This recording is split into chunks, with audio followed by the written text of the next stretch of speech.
ఈ మధ్య ఎవరు పడితే వాళ్ళు ఎక్కడ పడితే అక్కడ బ్రాహ్మణుల్ని నోటికి ఎంత మాట వస్తే అంత మాట చాలా ఈజీగా నేస్తున్నారు. ఒకళ్ళేమో వీళ్ళు అసలు ఇక్కడ వాళ్ళు కాదు, ఇరాన్ ఇరాక్ నుంచి వలస వచ్చినారని అంటారు. ఇంకొకరేమో వర్ణ వ్యవస్థ అంటారు. ఇంకొంతమంది ఏమో వాళ్ళే మంత్రాలు చదవాలా, మీ మంత్రాలు చదవద్దా అని అంటారు. మనం ఒక గ్రూప్ని తీసుకున్నప్పుడు, డాక్టర్లను ఒక గ్రూప్ లెక్క తీసుకున్నాం అనుకోండి, దాంట్లో అందరు మంచోళ్ళు ఉంటారని గ్యారంటీ లేదు. అట్లనే ప్రతి కులంలో, ప్రతి మతంలో, ప్రతి దేశంలో మంచోళ్ళు ఉంటారు, చెడ్డోళ్ళు ఉంటారు.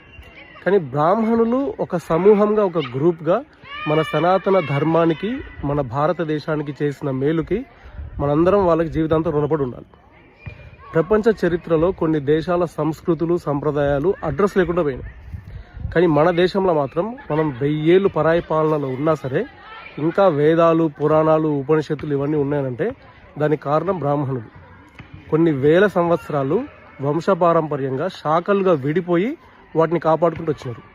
మీరు కొంచెం రీసెర్చ్ చేయండి, అసలు బ్రాహ్మణులలో ఎన్ని శాఖలు ఉంటాయి, ప్రతి శాఖకి ఏ బాధ్యత ఉంటుంది అని. మీకు వాళ్ళ మీద చాలా రెస్పెక్ట్ పెరుగుతుంది. కానీ పొద్దున లేస్తే బిర్యానీ తినకుండా ఉండలేని వాళ్ళు, బీర్లు తాగకుండా ఉండలేని వాళ్ళు కూడా టీవీల ముందు మైక్ దొరకంగానే బ్రాహ్మణుల్ని నోటికి ఎదుస్తుంది అంటారు. వాళ్ళు కొన్ని వేల సంవత్సరాలు వంశపారంపర్యంగా అట్లా కాపాడుకుంటూ వచ్చినారు కదా. మీరు ఈ తరం చేయండి, ఈ తరం కాదు కానీ ఒక నెల ఒక బ్రాహ్మణులు లెక్క ఉండండి. అసలు ఒక స్వచ్ఛమైన బ్రాహ్మణుల లెక్క ఉండడం చాలా కష్టం. అది బ్రాహ్మణులకు కూడా కష్టం ఇప్పుడు. అందుకనే వాళ్ళు వాళ్ళ పిల్లల్ని కూడా వేద పాఠశాలలకు పంపించలేరు, పౌరోహిత్యం చేపించలేరు. ఎందుకంటే మెటీరియలిస్టిక్గా ఏం లాభం లేదు. బ్రాహ్మణులు ఇదంతా దేనికోసం, లాభం కోసం చేసినారు అని అనుకుంటే తప్పు. కట్టిక పేదరికంలో ఉన్నా, తినడానికి తిండి లేనప్పుడు కూడా వాళ్ళు ధర్మాన్ని పట్టుకుని ఉన్నారు. అదంత ఈజీ కాదు, మాటల్లో చెప్పినంత ఈజీ కాదు, ఆచరిస్తే తెలుస్తుంది.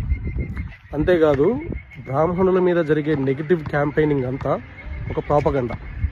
మన దేశాన్ని, మన సంస్కృతిని విచ్ఛిన్నం చేయడానికి, మనల్ని విడగొట్టడానికి చాలామంది చాలా ట్రై చేసినారు. కొంతవరకు సక్సెస్ఫుల్ కూడా అయినారు, కానీ 100% సక్సెస్ఫుల్ కాలే. కానీ మన బేస్, మన పునాదుల్ని కదిలించాలనంటే మనకు బ్రాహ్మణుల మీద నమ్మకాన్ని పోగొట్టాలి, విశ్వాసాన్ని పోగొట్టాలి, వాళ్ళ మీద నెగిటివిటీ పెంచాలి. అప్పుడు వాళ్ళ పని ఈజీ అవుతుంది. వాళ్ళ పని ఏందో మీరు అర్థం చేసుకోవచ్చు. You are smart enough to understand. కానీ మీరు ఈ ప్రాపగండాలో పార్ట్ అవ్వకండి, ఈ ప్రాపగండాకి ఇన్ఫ్లుయెన్స్ అవ్వకండి. బ్రాహ్మణుల మీద అనవసరంగా జోకులు వేయకండి, వాళ్ళ మీద నెగిటివ్గా మాట్లాడకండి. Otherwise it will be the starting point of your downfall. Even God can't save you. Jai Hind, జై శ్రీరామ్.